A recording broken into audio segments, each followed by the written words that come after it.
Hello everyone, welcome back to Glamtas by Tohra. সবাই কেমন আছেন? আশা করছি সবাই ভালো আছেন। অনেক দিন পর একটি ব্লগ নিয়ে আসলাম। এটা কার বিয়ে? কাকে দেখা যাচ্ছে? আচ্ছা, বলছি আপনাদের। তো সিএনজিতে করে কোথায় যাচ্ছিলাম হচ্ছে আব্বুকে আর আম্মুকে নিয়ে। আম্মুকে ভিডিওতে রাখিনি। তো বসুন্ধরাতে যাচ্ছিলাম। বসুন্ধরাতে কেন যাচ্ছিলাম? অবশ্যই শপিং করতে। এবং শপিংটা কাদের জন্য সেটা বলছি এখনই। আমি আমার আব্বাজানকে নিয়ে যাচ্ছিলাম। আমার আম্মাজান আরেক সাইডে ছিলেন। তো আসলে শপিংটা হচ্ছে আমার ছোট্ট ভাইয়ের, একমাত্র ছোট ভাইয়ের বিয়ের শপিং। তো ওদের ফ্যামিলি থেকে 2 তারিখে আসে। 16 তারিখে, ফেব্রুয়ারি 16 তারিখে বিয়ের ডেটটা পড়ে। আচ্ছা দেখেন, কত দেরিতে আমি বিয়ের ব্লগটা দিচ্ছি। কত অলস হয়ে গেছে, তাই না? তো বিয়ের লেহেঙ্গাটা ছিল হচ্ছে ইন্ডিয়ান রাজস্থানি হচ্ছে, রাজস্থান মনে হয়, জয়পুরের মতোই একটা লেহেঙ্গা। অনেক সুন্দর ছিল কাজ করাটা। তো লেহেঙ্গা কিনে আর ওর যাবতীয় যা যা লাগে সব কিনে এবং লেহেঙ্গা বানাতে দিয়ে দিই, যাতে 1 সপ্তাহের মধ্যে আমাদের দিয়ে দেয় হাতে। তো ওর যা দরকার সবগুলোই কিনে দিই। প্রথম দিন লেহেঙ্গা, জুতো, তারপর হচ্ছে অর্নামেন্টস কিনে দিই। মানে গোল্ডের জুয়েলারি না, অন্য জুয়েলারি কিনে দিই। তো পরের দিন আমরা আংটি কিনি, আরও কিছু কিনি, আরও মার্কেট করে। তো অনেক মার্কেট করতে হয়। তো আসলে সব মার্কেট করে তারপর ওর পরে বিয়ের 2 দিন আগে আমি ওয়াক্স করতে যাই ওর হাতে, যেহেতু পরের দিন মেহেদি প্রোগ্রাম, হলুদের প্রোগ্রাম, তারপরের দিন বিয়ে। তো আমিও অনেক বিজি ছিলাম, সেই লেভেলে বিজি ছিলাম। তো ওই দিন রাতে, যেদিন আমি ওদের বাসায় যাই ওর ওয়াক্স করতে, হাতের ওয়াক্স করতে, ফেসিয়াল করতে, তারপর হেয়ারের স্পা করতে, তো ওই দিন রাতেই ওরা, আমি বের হই, তারপর ওরা চলে আসে। তো ওদের চলে আসে, ডালা নিয়ে চলে আসে, বরের ডালা যেটাকে বলে। তো বরের ডালা নিয়ে এসে এবং আমার ভাইয়ের চয়েস মতোই ওরাও মায়ের শপিং করে। মেহেদি প্রোগ্রামের থেকে শুরু করে বিয়ের প্রোগ্রাম পর্যন্ত শপিং করে। তো সাথে মাছও পাঠায়, দেখতেই পাচ্ছেন, মিষ্টিও পাঠায়।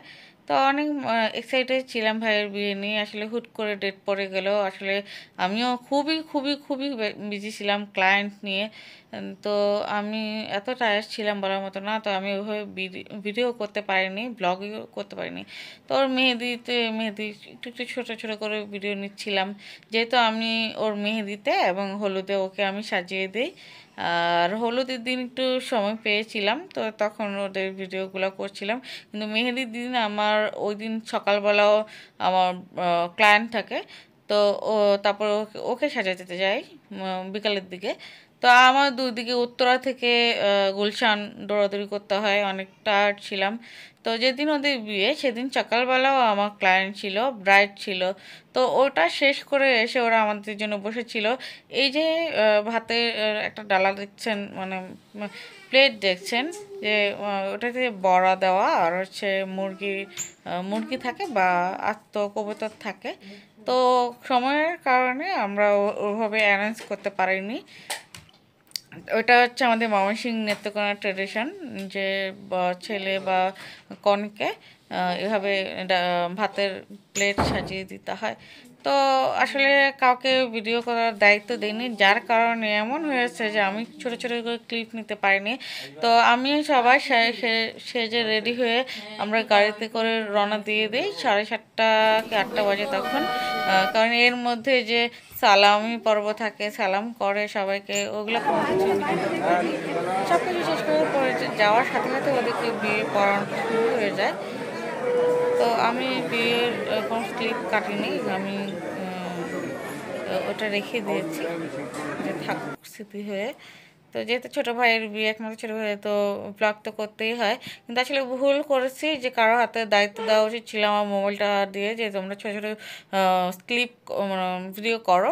তো আসলে আমাদের বাসার মধ্যে আমার ছোটো ভাইটাই একমাত্র ভালো ভিডিওগ্রাফার এবং ফটোগ্রাফার বলা যায়। তো ও, ওরই বিয়ে, ও কি ভিডিও করবে? তো দেখা গেছে আমি করতে হচ্ছে, বা কারো ওখানে তো অনেক লোক ছিল। তো ওভাবে অনেক কীভাবে যে ভিডিও করলাম, যে আল্লাহ মাহবুদ ছাড়া কেউ জানে না। তো অনেক এক্সাইটেড ছিলাম। আর ওই দিন আবার মেয়েও জ্বর চলে আসে। তো এই ঠান্ডা গরমের মধ্যে ওর জ্বর চলে আসে। আমিও ও খুব প্রথম প্রথম অত গা এত গরম ছিল না, কিন্তু সন্ধ্যার পরে ওর গাটা অনেক গরম হয়ে যায়। আমি খুব টেনশনে ছিলাম, আগে ওকে খাইয়ে দিই, ওষুধ খাইয়ে দিই। তো আমিও এত পরিমাণে টায়ার্ড ছিলাম যে আমি আসলে মানে মনে হচ্ছিল যে আমি বিছানায় শুয়ে পড়ি। তো ওদের বিয়েটা পড়ানো অপেক্ষায় ছিলাম। তো আমরা বিয়ে পড়ানো শেষ করে কিন্তু ইসলামী নিয়ম অনুযায়ী যে খেজুর বা খোরমা দিয়ে যে মিষ্টি মুখ করাতে হয়, আমরা ওভাবেই মিষ্টি মুখ করাই। তারপর হচ্ছে ছেলের এখানে মোনাজাত হচ্ছিল, মোনাজাত কমপ্লিট করি। আমি তো মনে হচ্ছিল যে আমি শুয়ে পড়ি বা ঘুমিয়ে যাই, মানে এত খারাপ লাগতেছিল বলার মতো না। কারণ আমি আসলে এতই টায়ার্ড ছিলাম যে আমি দাঁড়িয়ে থাকতে পারছিলাম না। তো এটার লোকেশনটা ছিল গুলশানে, গুলশান 1 কি 2-এ, আমার আসলে ঠিক মনে নেই। ওখানে অনেক খাবারের আয়োজন ছিল, অনেক ভালোই ছিল, ভালোই লাগছিল। তো আমাদের ফ্যামিলি, ওদের ফ্যামিলি মিলে একটা এরকম সুন্দর একটা আক্তের অনুষ্ঠানটা হয়। এটা আক্তের অনুষ্ঠান, তুলে আনার অনুষ্ঠান হয়নি এসব। তো এটা হচ্ছে খাবারের ডালা, বরের ডালা, যেটাকে বর কনের ডালা। তো খাবারের ডালাটা ওরা অনেক সুন্দর করে সাজায়, তো সবাই একটু একটু করে ওদেরকে খাইয়ে দেয়। আর ওরা অনেক দেরিতে খায়, তখন মনে হয় রাতের 12টা কি 11টা 12টা বাজে।